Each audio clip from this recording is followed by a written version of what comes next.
마가복음 14장 27절에서 31절입니다. 최후의 만찬 끝나고 겟세마네 동산으로 가는 길에 예수님이 하신 말씀입니다. 내일이면 예수님이 십자가에 달려 죽으십니다. 예수님은 그걸 아시고 준비를 하시고 있고요. 제자들은 그 예수님의 죽음에 대해서 말씀을 들었지만 설마 실감하지 못하고 있을 때입니다. 그때 예수님이 하시는 말씀에 너희가 다 나를 버리리라고 합니다. 그러면서 스가랴 13장의 말씀을 인용하는데 내가 목자를 치리니 양들이 흩어지리라 한 말씀을 인용해요. 그러면서 또 하시는 말씀이 내가 살아난 후에 부활한 후에 너희보다 먼저 갈리로 가리라 그 말씀합니다. 이 말씀을 듣는 제자들의 반응 29절에 나오는데 베드로가 말을 하지만 베드로를 비롯해서 다른 제자들도 똑같은 말을 했다 보면 됩니다. 앞에 본문에서 그 초의 만찬 때 내 중에 하나가 나를 팔리라 했을 때 제자들이 다 난 아니지요 라고 말했던 것 같습니다. 나는 예수님을 절대 떠나지 않겠습니다. 버리지 않겠습니다. 부정하지 않겠습니다. 한 겁니다. 예수님이 또 하시는 말씀이 내가 진실로 너에게 이르노니 베드로, 대표로 말한 베드로를 지적해서 하시는 말씀이에요. 오늘 이 밤 닭이 두 번 울기 전에 내가 3번 나를 부인하리라 그 말씀합니다. 너희의 베드로가 힘있게 말하되 하는 것은 강하게 부정하는 거죠. 제가 주와 함께 죽을지언정 주를 부인하지 않겠습니다 하고 그뿐만 아니라 모든 제자도 이와 같이 말했다 합니다. 우리는 나중에 베드로가 예수님을 3번 부인하는 것을 압니다. 베드로를 비롯해서 제자들이 다 예수님을 버리고 떠난 것도 알고요. 이런 베드로 혹은 제자들 모습하고 우리 모습하고 한번 같이 대비해 보죠. 비슷하지 않습니까? 부정하지 않는다고 죽으면 죽으리라 하고 고백했지만 그 고백할 때는 그 마음이 진심일지라도 나중에 보면 거짓말이 됩니다. 말을 할 때의 진심이 나중에 결과까지 진심으로 만드는 건 아니죠. 우리가 아무리 진심으로 고백을 해도 나중에 거짓말이 되는 경우가 많습니다. 그런 경우 우리가 변명하죠. 이래서 저래서 거짓말하게 되었다고. 이런 식으로 베드로가 내가 주와 함께 죽을지언정 부인하지 않겠습니다. 이게 진심일지라도 이 말이 무슨 말인지를 베드로는 모릅니다. 그 앞에 변화산 이야기에서도 예수님의 변화되신 모습을 본 거예요. 베드로가 변화된 그 예수님의 모습에 마음이 무슨 혼이 뺏긴다.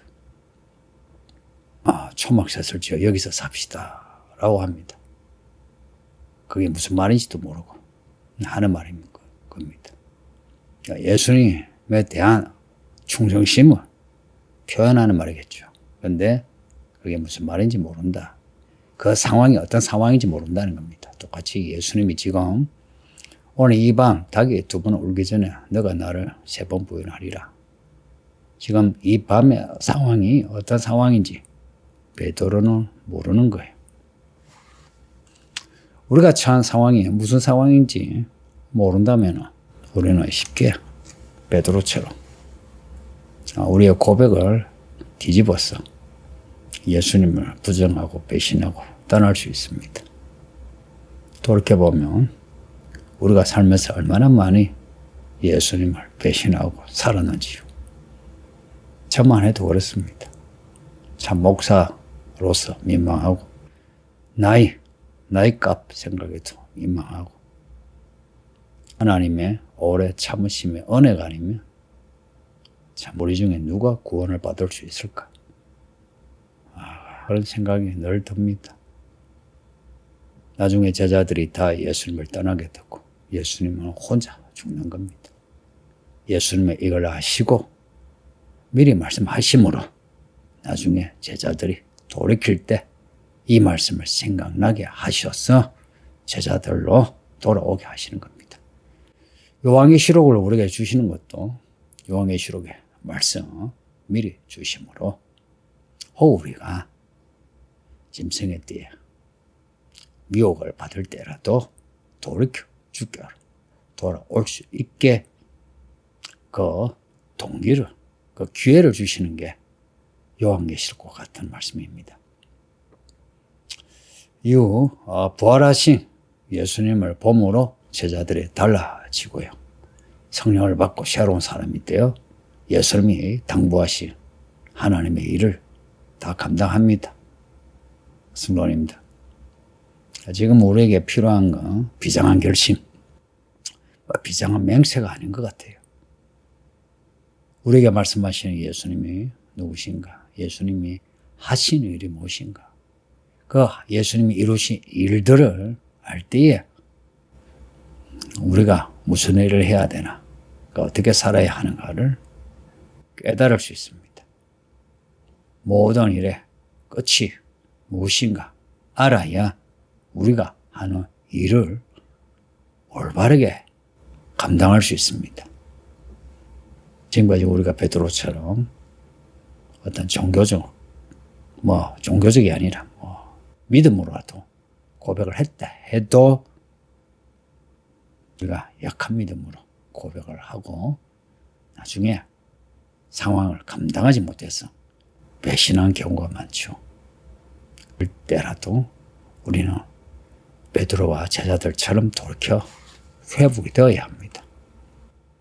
나중에 이제 이 제자들이 이런 고백이, 선언이 거짓말이 아니고 실제로 그렇게 되는 경우는 성령을 받은 후입니다.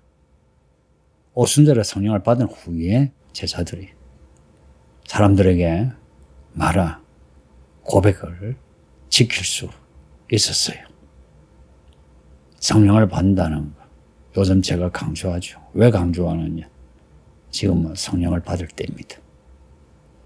귀신들이 성령을 받지 못하게 방해하고 있습니다.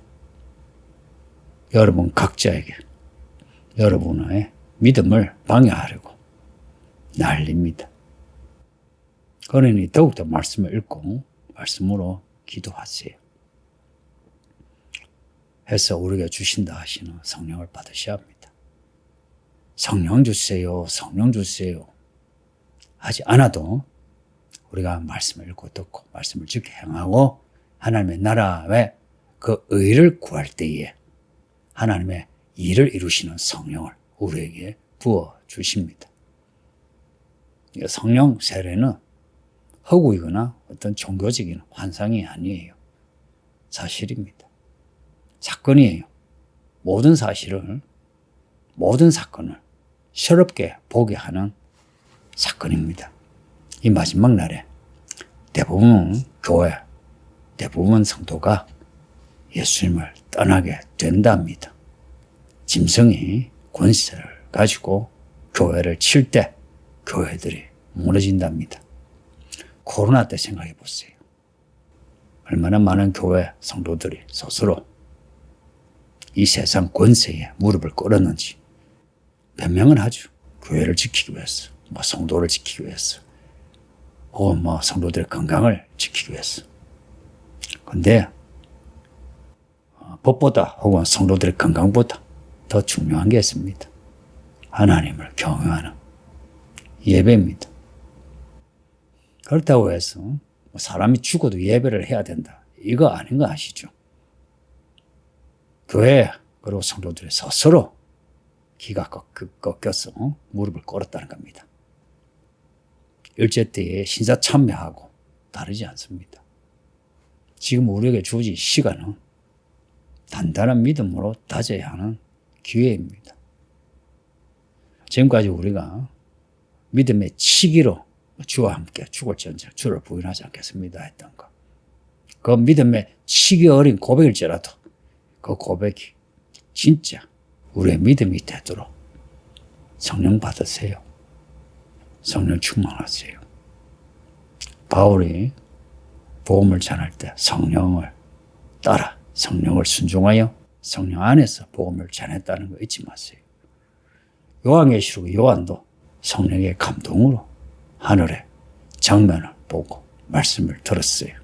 똑같이 지금도 성령으로 우리의 믿음을 지킬 수 있고 우리에게 주어진 부르심의 소망을 감당할 수 있습니다. 우리 성도들 가운데는 누구도 베드로가 실패한 이 지점에서 같이 실패하지 아니하고 그 지점을 유월절 건너뛰는 것처럼 건너뛰어 믿음에서 믿음으로 하나님의 종으로 막힘없이 믿음의 경주를 다하시기를 예수 이름으로 축복합니다. 아버지 하나님 감사합니다. 돌아보면 우리가 다 예수님을 배신하고 부정하고 때로는 저주하고 예수님을 스스로 떠난 적이 많았나이다. 또한 우리가 말한 것을 지키지 못한 믿음도 없고 의리도 없었나이다. 용서하소서. 베드로의 이야기를 통해서 이제 우리의 모든 고백이 예수 그리스도 안에서 지켜지게 하소서. 부디 성령 충만하여 상황에 휩쓸리지 아니하고 성령에 순종하는 믿음의 성도가 되게 하소서. 예수님의 이름으로 기도합니다. 아멘.